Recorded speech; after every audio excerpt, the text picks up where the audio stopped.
மகிமை உண்டாவதாக. இந்த காலை வேளையிலும் ஆண்டவர் நம்மை கூட்டி சேர்த்திருக்கிறார். ஹல்லேலூயா.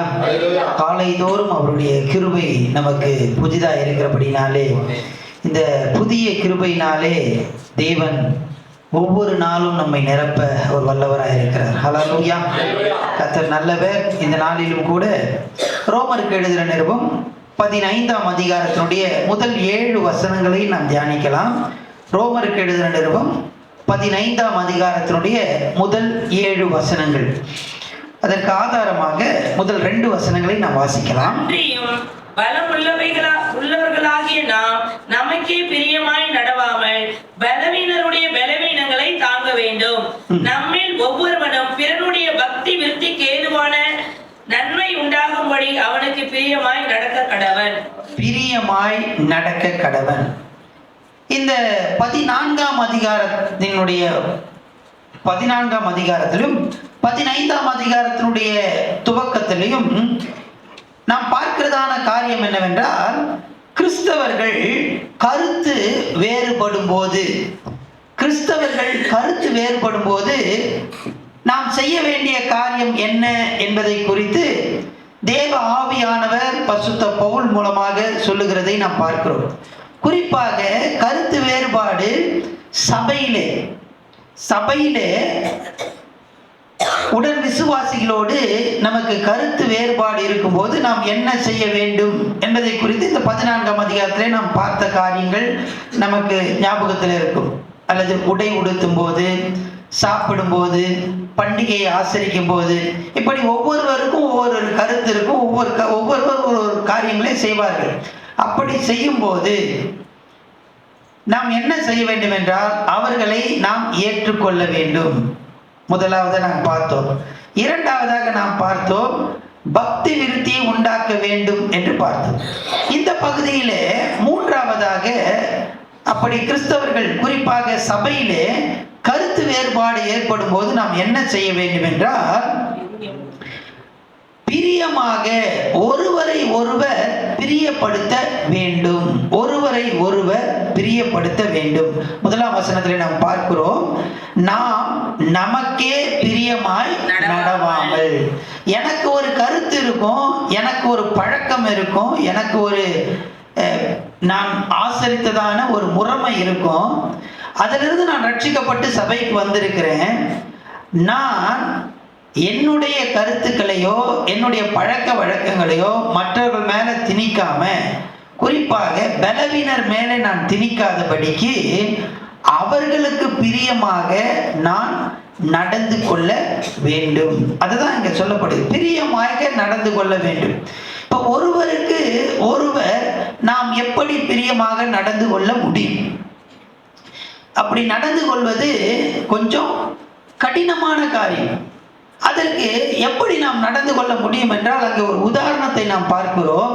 ஒரு மனிதன், குறிப்பாக கிறிஸ்தவர்களாகிய நாம் சபையாக நாம் கூடி வரும்போது ஒருவருக்கு ஒருவர் நாம் பிரியமாக எப்படி நடந்து கொள்ள முடியும் என்றால், அதற்கு ஒரு உதாரணத்தை அந்த இடத்துல சொல்லப்படுகிறதை நாம் பார்க்கிறோம். வாசிக்கலாம் 3ஆம் வசனம். கிறிஸ்துவும் தமக்கே பிரியமாய் நடவாமல் உம்மை நிந்திக்கிறவர்களுடைய நிந்தைகள் என்மேல் விழுந்தது என்று எழுதியிருக்கிறபடியே நடந்தார். இதற்கு உதாரணம் என்னவென்றால், இந்த சபையினுடைய தலையா இருக்கிறதான கிறிஸ்து நம்ம எல்லாருக்கும் தலையா இருக்கிறார். சபையாக நாம் கூடி வந்திருக்கிறோம். இந்த சபைக்கு தலையா இருக்கிறதான கிறிஸ்து என்ன செய்தார் என்றால், அவருக்கு பிரியமாக அவர் நடக்கவில்லை, பிதாவுக்கு பிரியமானபடி செய்தார். எனவே சபையாய் கூடி வந்திருக்கிற நாம் எல்லாரும், நமக்கு ஒரு ஒப்பீனியன் இருக்கலாம், நமக்கு ஒரு கருத்து இருக்கலாம், நமக்கு சரி என்று தோன்கிறதான காரியங்கள் இருக்கலாம்.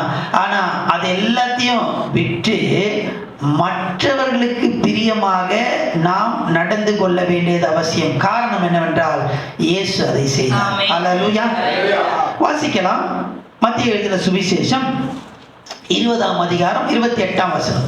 மத்தேயு 20:28. அப்படியே மனுஷகுமாரன் ஊழியம் கொள்ளும்படி வராமல் ஊழியம் செய்யவும் அநேகரை மீட்கும் பொருளாக தம்முடைய தம்முடைய ஜீவனை கொடுக்கவும் வந்தார் என்றார். அநேகரை மீட்கும் பொருளாக ஜீவனை கொடுக்கவும் வந்தார். இப்படி மற்றவர்களுக்காக நாம் பிரியமாய் நடக்கும் போது நம்மை ஒடுக்கி கொள்ள வேண்டியது அல்லது நம்மை அடக்கி கொள்ள வேண்டியது, நம்மை கீழ்ப்படுத்தி மற்றவர்களுக்கு பிரியப்படுத்த வேண்டியது, மற்றவர்களை பிரியப்படுத்த அது நம்ம அடக்குனாதான் மற்றவங்களை பிரியப்படுத்த இயேசு ஆண்டவர் தான் செய்து காண்பித்தார். அதுதான் அவர் சொல்லுகிறார், நமக்கு மாதிரி இயேசு அவருக்கு ரொம்ப சந்தோஷமா அவருக்கு லாபமா இருந்து மற்றவர்களை பிரியப்படுத்தல. மற்றவர்களை பிரியப்படுத்தும் போது அவர் கஷ்டப்பட்டார், அவர் தாழ்த்தப்பட்டார், அவர் நொறுக்கப்பட்டார். அவர் நொறுக்கப்பட்டு கஷ்டப்பட்டு மற்றவர்களுக்கு பிரியமாக நடந்து கொண்டார். பிதாவின் சித்தத்தை அவர் நிறைவேற்றினார். மார்க் எழுதின சுவிசேஷம் 10ஆம் அதிகாரம் 45ஆம் வசனத்தை வாசிக்கலாம். மார்க்கு 10. அப்படியே மனுஷகுமாரனும் ஊழியம் கொள்ளும்படி வராமல் ஊழியம் செய்யவும் அநேகரை மீட்கும் பொருளாக தம்முடைய ஜீவனை கொடுக்கவும் வந்தார் என்றார். பின்பு அவர்கள் போதும் அவர் ஜீவனை கொடுக்கும்படியாக தன்னை வருத்தி, அதாவது ஒரு மெழுகுவர்த்தி எப்படி தன்னை உருக்கி கொண்டு மற்றவர்களுக்கு வெளிச்சத்தை கொடுக்கிறதோ, இயேசு என்ன பண்ணார்னா தன்னுடைய ஜீவனை அவர் விட்டு கொடுத்து, தன்னுடைய ஜீவனை அவர் தனக்கு வருத்தங்கள், அவரை அடித்தார்கள், அவரை நொறுக்கினார்கள், எல்லாம் பண்ணாங்க. அது எல்லாத்தையும் அந்த பாடுகள் எல்லாம் அவர் தாங்கி மற்றவர்களுக்கு ஆசீர்வாதத்தை உண்டு பண்ணினார். ஹல்லேலூயா. பிதாவுக்கு பிரியமானபடி செய்து தான் நொறுக்கப்பட்டார், மற்றவர்கள் ஆசீர்வாதமாக இருக்கும்படி.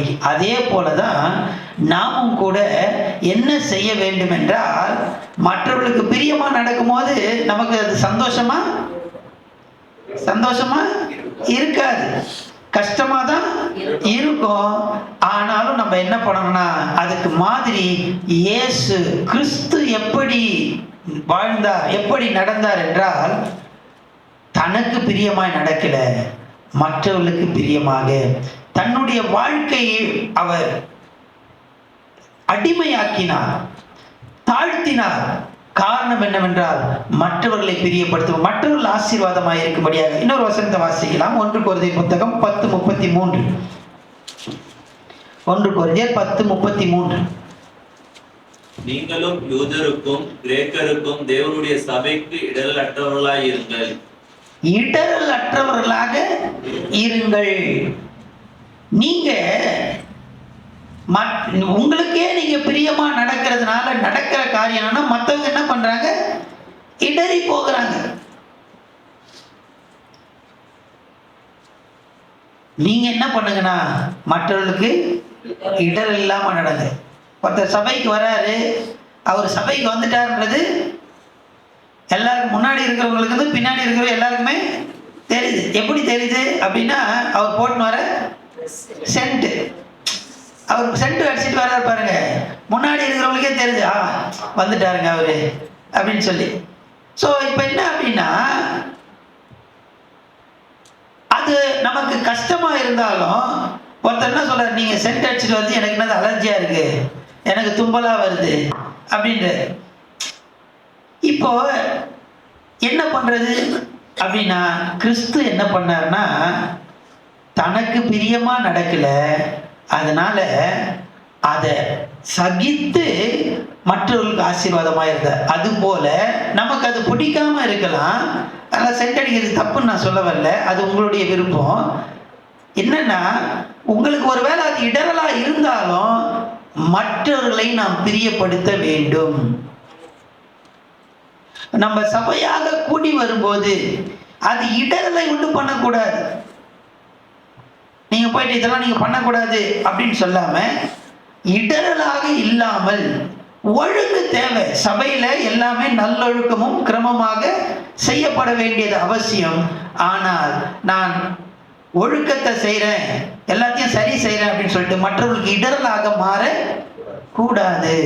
இன்னொரு வசனத்தை வாசிக்கலாம். 11ஆம் அதிகாரம் 1ஆம் வசனம். 11:1. நான் கிறிஸ்துவை பின்பற்றுகிறது போல நீங்கள் என்னை பின்பற்றுவீர்களா இருங்கள். நீங்களும் என்ன கிறிஸ்து எதை பின்பற்றினாரு? தன்னை வெறுத்தார், தன்னை தாழ்த்தினார், தன்னை அடிமைப்படுத்தினார். அப்படி இருந்து மற்றவர்களுக்கு ஆசீர்வாதமாய் இருந்தார். ஹல்லேலூயா. அதுபோல நம்ம எல்லாரும் கூடி வரும்போது நமக்கே நாம் பிரியமாய் நடக்காதபடி, எனக்கு கம்ஃபர்ட்டா இருக்கணும், எனக்கு எல்லாமே நான் நினைக்கிற மாதிரி தான் எல்லாமே சர்ச்சை என்ன பண்ணணும், நடக்கணும் அப்படின்னு சொல்லி இல்லாம நாம் மற்றவர்களுக்கு பிரியமாக, மற்றவர்களுக்கு ஆசீர்வாதமாக இருக்க வேண்டியது அவசியம். இன்னும் 2-3 வசனத்தை வாசிக்கலாம். 2 கொரிந்தியர் 8ஆம் அதிகாரம் 9ஆம் வசனம். 2 கொரிந்தியர் 8:9.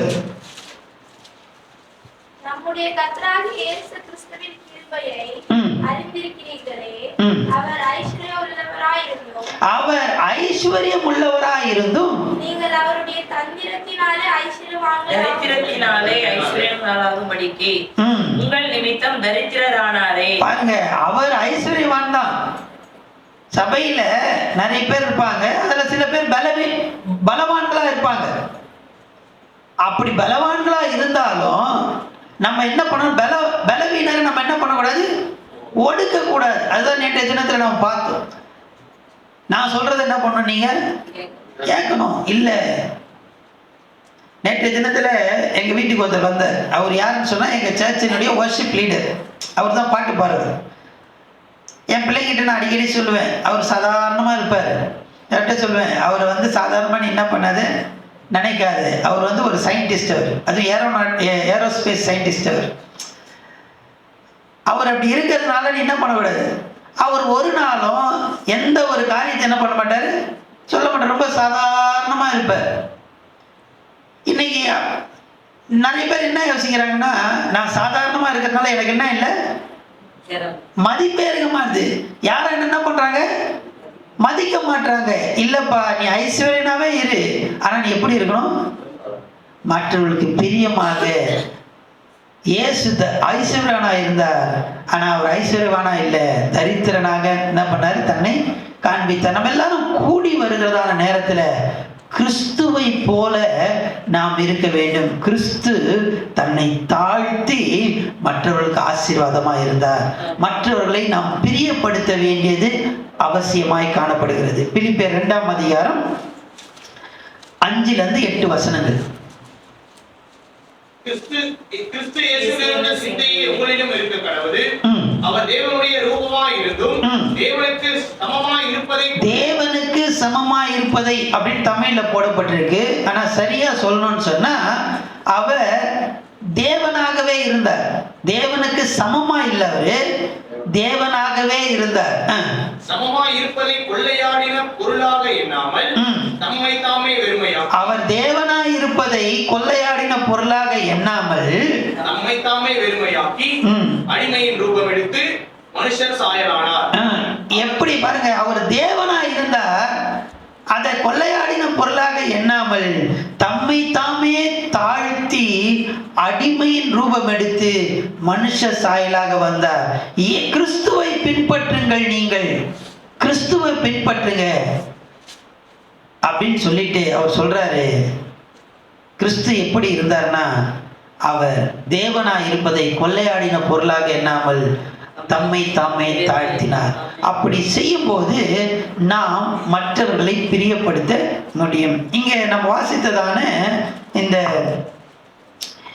3ஆம் வசனத்தை திரும்பமா வாசிக்கலாம். கிறிஸ்துவும் தமக்கே பிரியமாய் நடவாமல் உம்மை நிந்திக்கிறவர்களுடைய நிந்தைகள் என்மேல் விழுந்தது என்று எழுதியிருக்கிறபடியே நடந்தார் என்று சொல்லப்படுகிறதான காரியம். இது பழைய ஏற்பாட்டினுடைய ஒரு வசனத்தை அவங்க இங்க எழுதியிருக்காங்க. வாசிக்கலாம். சங்கீதங்கள் புத்தகம் 69ஆம் சங்கீதத்தினுடைய 9ஆம் வசனம். உம்முடைய வீட்டை குறித்து உண்டான பக்தி வைராக்கியம் என்னை பட்சித்தது.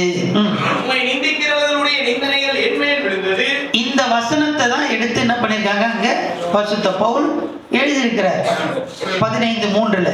இங்கே சொல்லப்படுறதான காரியம் என்னவென்றால், ஏன் நம்ம மற்றவர்களுக்கு பிரியமா நடக்கணும் அப்படின்னு சொன்னா, கிறிஸ்து இந்த சபையை குறித்து ஒரு பக்தி வைராக்கியம் உடையவராக இருக்கிறார். அங்க பலவீனர் பலமுள்ளவர்கள் பலவீனரை என்ன பண்ணக்கூடாது, இடரலாய் நடத்தக்கூடாது, அவர்களை ஆளுகை செய்ய கூடாது, அவர்களை குற்றப்படுத்தக்கூடாது. இதெல்லாம் நம்ம பார்த்ததான காரியங்கள். இங்க ஆண்டவர் சொல்றாரு, பக்தி வைராக்கியம் எனக்கு இருக்குதப்பா, எனவே நாம் எனக்கே பிரியமாய் நடக்காமல் மற்றவர்களுக்கு நான் பிரியமாய் நடக்க வேண்டும். நம்ம எல்லாரும் கூடி வரும்போது மற்றவர்களுக்கு பிரியமாக நடக்கணும். இப்போ எல்லாருக்கும் ஒரு ஆசை என்னன்னா, மற்றவங்களுக்கு பிரியமாக தாங்க நான் நடக்கணும், அப்படிதான் நான் சர்ச்சுக்குள்ள வரேன்.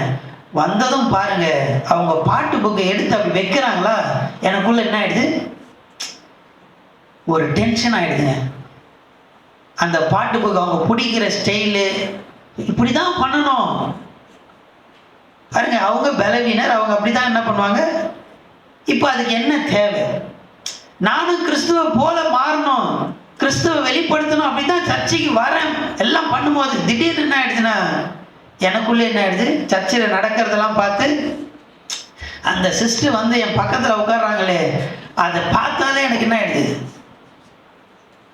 இருக்குங்களா இல்லையா? அப்படி பொறுமையை நம்ம என்ன, இப்ப நமக்கு அதுக்கு என்ன தேவை, கிறிஸ்துவ போல மாறுவதற்கு நமக்கு என்ன தேவைன்னா, அடுத்த வசனத்துல வாசிக்கலாம். 4ஆம் வசனம். தேவ வசனத்தினால் உண்டாகும் பொறுமையினாலும் ஆறுதலினாலும் நாம் நம்பிக்கை உள்ளவர்களாகும்படிக்கு. 6ஆம் வசனத்தை வாசிக்கலாம். பொறுமையையும் ஆறுதலையும் அளிக்கும் தேவன். இப்போ இதுக்கு நமக்கு தேவை என்னன்னா, பொறுமை தேவை, ஆறுதல் தேவை. பொறுமை, ஆறுதல், இது ரெண்டும் இருந்தாதான் கிறிஸ்துவை போல நம்ம என்ன பண்ண முடியும், பிரியமா மற்றவர்களை பிரியப்படுத்த முடியும். என்ன தேவை? பொறுமை தேவை. இப்போ நம்ம பிள்ளைங்கெல்லாம் பார்த்தீங்கன்னா, சின்ன வயசுல சின்ன பிள்ளையா இருக்கும்போது நம்ம சொல்றதெல்லாம் என்ன பண்ணுவாங்க, கேட்பாங்க. கொஞ்சம் ஒரு 12-13 வயசு வரும்போது அம்மாவுக்கும் பிள்ளைங்களுக்கும் என்ன நடக்கும், பயங்கரமான சண்டை நடக்கும். அந்த சண்டைக்கு பேர் என்னன்னு சொன்னா வார்ட்ரோப் ஃபைட் அப்படின்னு சொல்லுவாங்க. வார்ட்ரோப் ஃபைட்னா என்னன்னா, பீரோ சண்டை. இதுக்கு பேரே பீரோ சண்டை. பீரோ சண்டைன்னா, அப்பா ஒன்று சொல்லுவார், கொஞ்சம் லூஸா பேண்ட் போடணும், அவன் என்ன பண்ணுவான், டைட்டா போட்டுன்னு இருப்பான். இப்ப இருக்கிற ட்ரெண்டில் அவன் சொல்லுவான், என்னடா பார்த்தீங்கன்னா பின்னாடி பார்த்தீங்கன்னா என்னது, பாதி இடுப்பு தெரியும் இப்படி குனிஞ்சா, அந்த மாதிரிலாம் போடாதன்னு யார் சொல்லுவா, பெரியவங்க அப்பா அம்மாலாம் சொல்லுவாங்க. ஆனால் அவன் என்ன பண்ணுவான், என்னடா முக்கா பேண்ட் மாதிரி போட்டுன்னு இருக்கிறேடா அப்படின்னு சொல்லி நம்ம சொல்லுவோம். அவன் சொல்லுவான், இதுதான் ஃபேஷன் அப்படின்வான். முடி வெட்டுறதுல இந்த மாதிரிலாம் என்ன பண்ணுது, இதுக்கு பேர் என்னன்னா பீரோ, துணி, இந்த மாதிரி காரியங்கள். இப்போ இதில் நம்ம என்னதான் ஃபைட் பண்ணி பண்ணி பண்ணி எந்த பேரண்ட்ஸாவது ஜெயிச்சிருக்கிறாங்கன்னு பார்த்தா எல்லாரும் என்ன பண்ணியிருக்காங்க, தோத்து போயிருக்காங்க. உண்மையா இல்லைங்களா? எல்லாரும் தலையாடுறத பார்த்தா ஆமாங்க ஆமாங்க. ஏன் அப்படின்னா,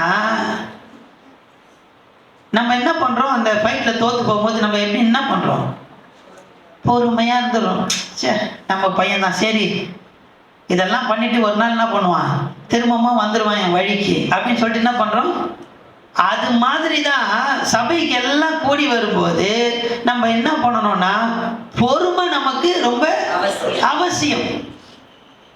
இந்த கிறிஸ்துவ போல நம்ம மாறணும், கிறிஸ்துவ நம்ம பிரதிபலித்து காட்டணும், மற்றவர்களுக்கு பிரியமா நம்ம நடக்கணும்னா நமக்கு பொறுமை தேவை. நானும் பொறுமையா இருக்கணும்னு தாங்க வரேன், பொறுமையா இருக்கிறேன். ஒரு கட்டம் வந்ததுக்கு அப்புறமா என்ன ஆயிடுது, டென்ஷன் எங்க ஏறிடுது, தலைக்கு ஏறிடுது. பொறுமை நான் என்ன பண்ணிடுறேன். அப்படி இருக்கும்போது என்ன பண்ணணும், அதுவும் இங்க சொல்லப்பட்டிருக்கு. வாசிக்கலாம். அதுக்கு நமக்கு என்ன தேவை, 4ஆம் வசனம் வாசிக்கலாம். தேவ வசனத்தினால் உண்டாகும் பொறுமையினாலும். இந்த பொறுமை எப்படி வருதுன்னு சொன்னா, வேத வசனத்தினால் வருகிறது. ஆறுதலினாலும் நாம் நம்பிக்கை உள்ளவர்களாகும்படிக்கு முன்பு எழுதியிருக்கிறவைகளை எல்லாம் நமக்கு போதனையாக எழுதியிருக்கிறது. 6ஆம் வசனத்தை வாசிக்கலாம். பொறுமையையும் ஆறுதலையும் அளிக்கும் தேவன். பொறுமையும் ஆறுதலையும் ஆண்டவர் அளிக்கிறார். எப்படி அளிக்கிறார்? இயேசுவினுடைய மாதிரியின்படியே நீங்கள் ஏக சிந்தை உள்ளவர்களாய் இருக்கும்படி உங்களுக்கு அனுக்கிரகம் செய்வாராக. 2 காரியத்தை செய்யணும். பொறுமையும் ஆறுதலையும் நம்ம பெற்றுக்கொள்ளணும்னு சொன்னா, 1 வேத வசனம், 2வது ஜபம். 6ஆம் வசனத்துல சொல்லப்பட்டிருக்க அனுக்கிரகம் செய்வாராக அப்படின்னா அவனுடைய ஜெபத்துக்கு பதில் கொடுப்பார். ஜெபத்தை குறித்து அங்க சொல்லப்படுது. நமக்கு தேவை என்னது? ஜெபம், வேத வசனம். எல்லாம் சொல்லலாமா? ஜெபம், வேத வசனம். இந்த ஜெபமும் வேத வசனமும் நமக்குள்ள இருந்தால் நமக்குள்ள என்ன உண்டாகும்? பொறுமை உண்டாகும். பொறுமையும் ஆறுதலும் உண்டாகும். அப்ப நம்ம கிறிஸ்துவை போல நம்ம என்ன பண்ண முடியும்? மற்றவர்களுக்கு பிரியமாக மாற முடியும். அல்லேலூயா. பாருங்க, ஆதி திருச்சபை இதுல என்ன நடந்துச்சு அப்படின்னு சொன்னா, சபை வளருது. அப்பதான் சபை 2ஆம் அதிகாரத்துல பிறக்குது. பிறந்த உடனே 3000 பேர் வந்துட்டாங்க சர்ச்சுக்கு. 3000 பேர் சர்ச்சுக்கு வந்து என்ன பண்றதுன்னு தெரியல. சபை வளர்ந்து கொண்டே இருக்கு. அப்புறமா 5000 பேர் வராங்க. அதுக்கப்புறம் 6ஆம் அதிகாரம் வரும்போது கணக்கே இல்லை, திரளான ஜனங்கள், மிக திரளான ஜனங்கள் கூடி வருகிறார்கள். கணக்கு போட முடியல, அவ்வளவு ஜனங்க வந்துட்டாங்க. இப்படி வந்த உடனே நடக்கிற சம்பவம் என்னன்னா, பிரச்சனை வருது. என்ன பிரச்சனை வருது? இவங்க எங்களை கவனிக்கல, அவங்க அப்படி செய்யறாங்க, இவங்க அப்படி செய்யறாங்க. பாத்தீங்கன்னா அங்க பாத்தீங்கன்னா யூத மார்க்கத்திலிருந்து ரட்சிக்கப்பட்டவங்க வராங்க, கிரேக்க மார்க்கத்திலிருந்து ரட்சிக்கப்பட்டவங்க வராங்க. இவங்க 2 பேரும் என்ன பண்றாங்கன்னா, நாங்க நினைக்கிற மாதிரி செய்யல, எங்களை கவனிக்கல, எங்க மார்க்கத்துல இருக்கிற மாதிரி இவங்க செய்யல, அவங்க சொல்றாங்க எங்க மார்க்கத்துல இருக்கிற மாதிரி செய்யல அப்படின்னு சொல்லிட்டு, இங்க ரோமர்ல நம்ம வாசிக்கிறோமே இதே பிரச்சனை தான் எங்க இருக்கு? அப்போஸ்தலர் நடவடிக்கைகள் 6ஆம் அதிகாரத்துல இருக்கு. அப்ப பாத்தீங்கன்னா எல்லாரும் கூடி ஒரு தீர்மானம் பண்றாங்க. என்ன பண்றாங்க? நீங்க அவங்க என்ன பண்ணுங்க, சாப்பாடு போடுற வேலையை அவங்க செய்யட்டும், நாங்க என்ன பண்ணுவோம் அப்படின்னு சொன்னா, எதுல தரித்திருப்போம்? ஜெபத்திலும் வேத வசனம். சபையில பொறுமை. இந்த மாதிரி பிரச்சனைகள் கிறிஸ்தவர்கள்லாம் ஒன்னா சேரும்போது, சபையில எல்லாம் ஒன்னா சேரும்போது கருத்து வேறுபாடு, நான் செய்யறதுதான் கரெக்ட், நீங்க செய்யறதுதான் கரெக்ட், இப்படிதான் செய்யணும், அப்படிதான் செய்யணும் அப்படின்னு சொல்லி கருத்து வேறுபாடு வரும்போது என்ன நடக்குதுன்னா, ஜெபமும் வேத வாசிப்பும் நமக்கு தேவை. ஹல்லேலூயா. இந்த ஜெபமும் வேத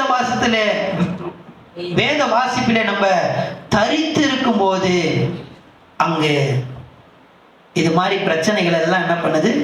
மாறி போகிறதை நாம் பார்க்கிறோம். அதுதான் இங்கே பரிசுத்த பவுல் தேவ ஆவியினாலே ஏவப்பட்டு எழுதுகிறார். நம்ம கிறிஸ்துவை போல எனக்கு பிரியமா நடக்க கூடாதுப்பா, மற்றவர்களுக்கு பிரியமா நடக்கணும். அப்படி நடக்கணும்னா எனக்கு என்ன தேவை? பொறுமையும் ஆறுதலும் தேவை. அது எப்படி எனக்கு கிடைக்குதுன்னு சொன்னா, வேத வாசிப்பின் மூலமாக, ஜெபத்தின் மூலமாக எனக்கு கிடைக்கிறது. அல்லேலூயா. செய்ய வேண்டியதெல்லாம் என்ன அப்படின்னு சொன்னா, இன்னொரு காரியம் 7ஆம் வசனத்தை வாசிக்கலாம். தேவனுக்கு மகிமை உண்டாக கிறிஸ்து நம்மை ஏற்றுக்கொண்டது போல நீங்களும் ஒருவரை ஒருவர் ஏற்றுக்கொள்ளுங்கள். இப்படி நம்ம ஏற்றுக்கொள்ளும் போது, மற்றவர்களுக்கு பிரியமா நடக்கும் போது, அந்த சபையில என்ன காரியம் நடக்குது அப்படின்னு சொன்னா, தேவன் மகிமைப்படுகிறார். ஹல்லேலூயா, ஹல்லேலூயா. தேவனுக்கு மகிமை உண்டாக, தேவன் அதிலே மகிமைப்படுகிறார். நம்முடைய சபையில தேவ மகிமை உண்டாக வேண்டும் என்றால், தேவனுடைய நாமம் மகிமைப்பட வேண்டும் என்றால், வேத வசனம் நம் மூலமாக மகிமைப்பட வேண்டும் என்றால், வேத வசனம் உயர்த்தப்பட வேண்டும் என்று சொன்னால், நம்ம என்ன செய்யணும்னா, நம்ம வேத வசனத்தினாலும் ஜெபத்தினாலும் நிறைந்திருக்க வேண்டியது அவசியம். ஹல்லேலூயா. நம்ம எல்லாருக்கும் தெரிஞ்ச சம்பவத்தை சொல்லி நான் முடிக்கிறேன். ஆதியாகமத்தின் புத்தகம் 13ஆம் அதிகாரத்துல லோத்துவும் ஆபிரகாமும் எடுத்து வாசிக்க வேணாம். அவங்க என்ன பண்றாங்க? இருக்கிறாங்க. ஆண்டவர் அவர்களை ஆசீர்வதித்தார். அந்த ஆசீர்வாதத்தை பூமியே தாங்க முடியாத அளவுக்கு இருக்கு. அப்ப பாத்தீங்கன்னா 2 பேருக்கு என்ன வந்துடுது? 2 பேருக்கு, அவங்களுடைய வேலைக்காரர்களுக்கு என்ன பண்ணுச்சு? இவங்களுடைய வேலைக்காரருக்கும் அவங்களோட வேலைக்காரருக்கும் வாக்குவாதம் வருது. அப்ப வாக்குவாதம் வரும்போது ஆபிரகாம் சொல்றாரு, நம்ம எல்லாரும் யாரு? சபையில நம்ம எல்லாரும் யாரு? ஒரே சகோதரர். நம்ம எல்லாம் அவயவங்களா இருக்கிறோம். அதுதான் நம்ம முன்னாடி பார்த்தோம் 12ஆம் அதிகாரத்தில். நம்ம எல்லாரும் அவயவமா இருக்கிறோம். நீ கழுத்து அப்படின்னா நானு தலையா இருக்கிறேன், நீங்க காதா இருக்கிறீங்க, மூக்கா இருக்கிறீங்க. இப்படி எல்லாருமே வெளிப்புறகாரமான அவயவங்களா இருக்கிறோம், உள்புறமான அவயவங்களா ஒவ்வொருத்தர் எல்லாரும் அப்படி இருக்கிறோம். நம்ம எல்லாரும் சகோதரர், நம்ம எல்லாம் அவயவங்களா இருக்கிறோம். நமக்கு என்ன வேண்டாம்? வாக்குவாதம் வேண்டாம், வாக்குவாதம் வேண்டாம். நாம் எல்லாரும் அவயவங்களாக இருக்கிறோம். எனவே நாம் எனக்கே பிரியமாய் நடக்காமல் மற்றவர்களுக்கு நாம் பிரியமாய் நடப்போம். அப்படி நடக்கும்போது நமக்கு பொறுமை தேவை. அந்த பொறுமையை வேத வசனத்தினாலும் ஜபத்தினாலும் பெற்றுக்கொண்டு தேவனை மகிமைப்படுத்த, தேவனுக்கு மகிமையாய் வாழ தேவன் நமக்கு கிருபை தருவாராக. இந்த பகுதியில 3 காரியத்தை நம்ம பார்த்தோம். 14ஆம் அதிகாரம் முதல் வசனத்திலிருந்து 15ஆம் அதிகாரம் 7ஆம் வசனம் வரைக்கும் 3 காரியத்தை நம்ம 3 நாட்களாக நம்ம பார்த்து கொண்டு இருக்கிறோம். கிறிஸ்தவர்கள் கருத்து வேறுபடும் போது, சபைக்கு கூடி வந்து சபையில இருக்கும்போது, குறிப்பாக கருத்து வேறுபாடுகள் வரும்போது முதலாவதாக நாம் செய்ய வேண்டியது அவர்களை ஏற்றுக்கொள்ள வேண்டும். அவர்களுக்கு பக்தி விருத்தி உண்டாக நடந்து கொள்ள வேண்டும். 3ஆவதாக பிரியமாக நாம் நடந்து கொள்ள வேண்டும். இப்படி நாம் செய்யும்போது ஆண்டவர் மகிமைப்படுவார். ஹல்லேலூயா. நம்ம எல்லாரும் கண்களை மூடி கர்த்தரை நோக்கி நாம் பார்க்கலாம்.